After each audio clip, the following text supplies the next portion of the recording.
Good morning students. Siddhi Hindi Vidyalaya की इस online classes में आपका हार्दिक स्वागत है। अब बच्चों यहाँ पे हमारा ये जो काव्य है ग्राम श्री काव्य, उसकी हमने शुरुआत की थी, उसका हम रिवीजन कर रहे थे। तो यहाँ पे करीबन आज रचित स्वर्ण मंजरियों से लद गई आम्रत रुकी डाली, जर रहे ढाक पीपल के दल, हो उठी कोकिला मतवाली। मतलब यहाँ पे कवि ने अपने गांव के बारे में बताया है कि जो आम के जो पेड़ है उस पेड़ के ऊपर यहाँ पे तरह तरह के यहाँ पे आम्र मंजरी लगी हुई है। तो मानो ऐसा प्रतीत होता है जैसे कि वो सोने की तरह मंजरियों को धारण किए हुए हैं। पीपल के जो पत्ते हैं वो भी झड़कर सूख कर झड़ रहे हैं। कोकिला यानी कोयल भी यहाँ पे मतवाली यानी पागलों की तरह चिल्ला रही हैं। महके कटल मुकुलित जामू जंगल में जरबेरी चूरे। यहाँ पे कवि के गांव में उन्होंने बताया है कि कटहल, जामुन और जरबेरी जैसे यहाँ पे जो फल है वो भी बहुत ही अधिक मात्रा में देखने को मिलते हैं। फूले आड़ू नींबू दाड़िम आलू गोभी बैंगन मूली। मतलब यहाँ पे आड़ू, नींबू, दाड़िम, आलू, गोभी, बैंगन, मूली ये सब की यहाँ पे फसल होती है। तकरीबन यहाँ तक हमने देखा था। अब थोड़ा और आगे बढ़ते हैं। पीले मीठे अमरूदों में अब लाल लाल चिटियाँ पड़ी। यहाँ पे उनके गांव में जो अमरूद है वो अब पेड़ के ऊपर पककर पीले पड़ गए हैं, और जब पीले पड़ जाते हैं तो बच्चों उसमें से मीठी खुशबू आने लगती है। तो उसमें भी यहाँ पे लाल लाल चींटी उस अमरूद को खाने के लिए तत्पर हैं। पक गए सुनहरे मधुर बेर, अमली की तरु की डाल झड़ी। यहाँ पे जो बेर का यहाँ पे पेड़ है उसके ऊपर भी बेर पके हुए हैं और मतलब मीठे सुनहरे लग रहे हैं। और अवली की जो डाल है उसके ऊपर जो मतलब बहुत सारी ढेर सारी उसके ऊपर ये अवली लगी हुई है, तो उससे भी पूरी ये जो डाल है वो झुक गई है। लह लह पालक मह मह धनिया, लौकी और सेम फली फैली। मतलब उनके गांव में पालक की जो फसल है वो भी लहलहाती है। धनिया जो होता है बच्चों हम घर में भी लाते हैं, तो उसके थोड़े से पत्ते को भी हम मसलते हैं तो खुशबू आने लगती है। तो धनिया यहाँ पे महकने लगा, और लौकी के भी यहाँ पे बहुत सारी यहाँ पे फसल हो रही है।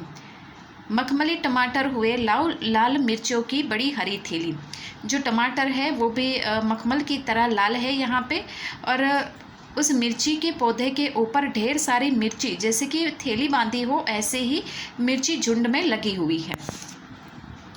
अब थोड़ा आगे बढ़ते हैं। बालू के सांपों से अंकित गंगा की सतरंगी रेती। यहाँ पे कवि ने इस पंक्ति के माध्यम से बताया कि उनका जो गांव है वो गंगा नदी के किनारे है। वहाँ पे जो रेती है वो सतरंगी है, और यहाँ पे ये जो रेती है वो सांपों की तरह बिछी हुई है। सुंदर लगती सरपत छाई, तट पर तरबूजों की खेती। इतना ही नहीं, गंगा नदी के किनारे उनका जो यहाँ पे गाँव है, जो रेत है वहाँ पे क्या किया गया, तरबूज की खेती है। और उस तरबूज की खेती की रखवाली के लिए मैंने आपको बताया था जब क्लास चल रहे तब, सरपत की छाई यानी कि सरपत यानी आपने देखा होगा कि जो गांव में जो यहाँ पे बड़े बड़े जो पत्ते पेड़ होते हैं उनकी जो यहाँ पे जैसे नारियल के बड़े बड़े पेड़ होते हैं, ये नारियल के पेड़ों के ऊपर जो उसके बड़े बड़े से ऐसे छिलके होते हैं, पत्ते होते हैं, वो सूख जाते हैं। तो इस तरह से उसकी सरपत बनाई जाती है, और उस सरपत को बनाकर उसके नीचे जो खेत की रखवाली करने वाले जो होते हैं इंसान, वो वहाँ पे आराम करते हैं। अंगुले की कंधी से बगुले कलगी सवारते हैं कोई। यहाँ पे कवि ने बताया है कि उस गंगा नदी के किनारे, रेत के किनारे जो बगुले हैं वो जैसे कि यहाँ पे एक पैर उठाकर दूसरे पैर से अपने सिर के ऊपर के जो पंख है, सिर के ऊपर के जो यहाँ पे सफ़ेद रंग के जो पंख है उसको जैसे कि खुजला रहे हैं। मानो ऐसा प्रतीत हो रहा है जैसे वो अपने सिर में कंघी कर रहे हो, बाल संवार रहे हो। तीरते जल में सुरखाब पुलिन पर मगरोठी बैठी सोई। कवि ने यहाँ पे कहा है कि जो जल है उसके ऊपर सुरखाब नामक ये जो पक्षी है वो, और मगरोठी उस सतरंगी जो सुंदर सी रेत है उसमें सोई हुई है। हसमुख हरियाली हिम आताप सुख से अलसाए से सोई। कवि ने अपने गांव के बारे में बताया है कि यहाँ पे जो फसल है तरह तरह की वो कैसी है, हसमुख यानी हंसती हुई प्रतीत होती है। और पूरे गांव में जैसे कि यहाँ पे रात्रि के समय वो सो जाते हैं, सुख से अलसाई से सोई। पूरे दिन वो थक कर जैसे रात्रि के समय आलस लेकर वो सुख से सो जाते हैं। भीगी अंधियाली में निशी की तारक सपनों में से खोई। यहाँ पे आधी रात्रि के समय, निशी यानी रात्रि के समय, ये जो मंद मंद भीगी हुई जो अंधियारी रात है उसमें जैसे कि ये फसलें जो है वो एक सुंदर से सपनों में खोए हुए हैं। मरकट डिब्बों सा खुला ग्राम जिस पर नीलब नभ आच्छादन। सुबह के समय जैसे कि डिब्बे के अंदर कोई वस्तु रखी है, कोई यहाँ पे डिब्बे के अंदर कोई नीलम का, यहाँ नीलम और पन्ना, ये जो तरह तरह के जो डायमंड्स होते हैं उसके बारे में है। उसको डिब्बों में रखते हैं और फिर उसको डिब्बे को खोलते हैं तो वो कैसे अंधेरे में चमकने लगते हैं।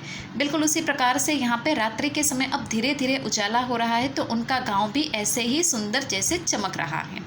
निरुपम हिमांत ने स्निग्ध शांत निज शोभा से हरता जनमन। यहाँ पे सुबह के समय ये पूरा जो फसल का ये जो उनके गांव में जो माहौल है वो इतना सुंदर और शांत दिखाई देता है, इतना शोभायमान दिखाई देता है कि सुबह के समय अगर गांव का कोई इंसान जल्दी उठ जाता है तो इन फसलों को देखता है तो उसका मन भी यहाँ पे खुशखुशाल हो जाता है। तो बच्चों, आज के इस वीडियो में हमने ये काव्य का, ग्रामश्री काव्य का यहाँ पे हमने रिवीजन किया। नेक्स्ट वाले वीडियो में उससे आगे का जो काव्य उसका रिवीजन करेंगे।